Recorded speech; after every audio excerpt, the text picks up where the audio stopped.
Now, we're going to get into AIPAC. AIPAC and WINEP are the core of what a lot of people call the Israel lobby. But the Israel lobby is made up of like 60 to 70% of 60 to 70 different separate organizations, rather.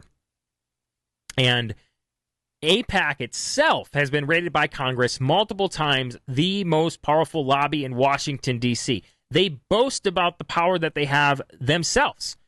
Here's a tweet from Lucas Gage. AIPAC has been bragging about bullying our politicians for decades, yet people cry that it's anti-Semitic to repeat their own words. The best Congress AIPAC can buy.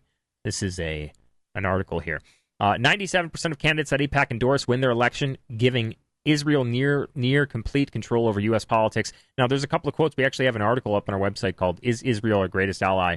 America's Greatest Ally?" And there's a couple of quotes from different members of Congress that have said that you're expected to fill out a loyalty pledge.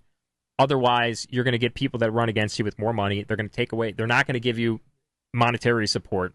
More on that in a moment here. Thomas Massie. He seems to be pretty legit. AIPAC always gets mad when I put America first. I won't be voting for the $14+ billion shakedown of American taxpayers either. They respond by saying charges of dual loyalty are anti-Semitic. So to say people like Jonathan Pollard have dual loyalty or more loyalty to Israel is anti-Semitic. To say Ben Shapiro or Mark Levin has more loyalty to Israel or dual loyalty is anti-Semitic. And they're getting that directly from the State Department definition of anti-Semitism, by the way. Prime Minister of Israel, this is from 2020. It was also not for nothing that the American administration has taken this step together with us. In recent years, we have promoted laws in most U.S. states which determine that strong action is to be taken against whoever tries to boycott Israel. You know, if they had their way completely, they would make it illegal. They would put people like me in prison for saying the things that I'm saying on this show. If they had their way. We're almost there. States use anti-boycott laws to punish responsible businesses, to punish companies that cut ties with Israel. This is America. You know, if you're a so-called American patriot, you should be completely against this. If you're a constitutionalist, you should be completely against this. This should be appalling to you. A Texas elementary school speech pathologist refused to sign a pro-Israel oath, now mandatory in many states, so she lost her job.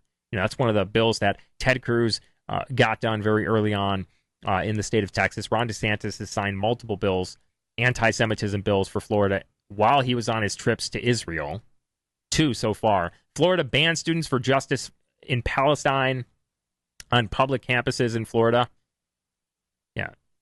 Totally against the Constitution. This is totally anti-constitutional. This is totally unconstitutional. Totally against the First Amendment, and no one cares.